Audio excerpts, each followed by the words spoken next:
Europe 1, 7h56, Thomas Soto.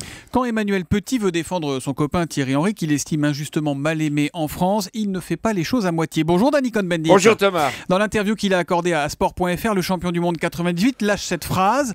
Parfois, je me dis qu'en ayant été envahi par les Allemands, on serait mieux dirigé aujourd'hui. Là, c'est le ballon d'or 2014 de la bêtise, non ? Oui, d'accord. Enfin, Manu Petit a été un peu loin, il a été un peu fort, mais il a visiblement un problème avec la France, en tout cas avec les élites françaises. Mais prenons la chose maintenant avec intelligence, même si la phrase est un peu indécente. Il prend en fait la France à contre-pied. Car aujourd'hui, à gauche comme à droite, en haut comme en bas, il est de bon ton de dire que le mal absolu en Europe, qui fait du mal à l'Europe, c'est l'Allemagne, c'est Madame Merkel. Et là, vous voyez Petit, qui a d'ailleurs corrigé son tir, puisqu'il a dit c'est l'Allemagne que j'aime, c'est celle d'aujourd'hui. Elle est meilleure politiquement, elle est meilleure économiquement. Il voudrait être envahi par l'Allemagne d'Angela Merkel, en fait. Voilà. Et je crois que quand Sarkozy veut absolument aller au congrès de la CDU, il ne pense pas autre chose. Mais est-ce qu'il a raison sur le fond, Emmanuel Petit, de dire que nous sommes un pays hypocrite, lâche, que nous sommes arrogants, suffisants, menteurs et que nous n'aimons pas nos champions ?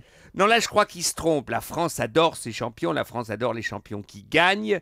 Est-ce que la France est un pays hypocrite ? Tous les pays sont un peu hypocrites. Tout ça, je crois que c'est pas très vrai. Mais en ce qui concerne Thierry Henry, je trouve que là, il touche quelque chose. Car vraiment, Thierry Henry est un des plus grands footballeurs français qui ait jamais existé. Bon, alors, il y a eu cette fameuse main. Oui, d'accord. Bon, éthiquement, c'était pas très bien. Mais il a rien dit en Afrique du Sud. Très bien. Mais quand même, le coup de boule de Zidane, on lui a pardonné. Oui. Et quand même, quand Zidane marche sur un joueur d'Arabie Saoudite en 98, en 98, bon, il a un carton rouge, personne, on lui a pardonné. Donc moi, je trouve que là, il y a deux poids, deux mesures.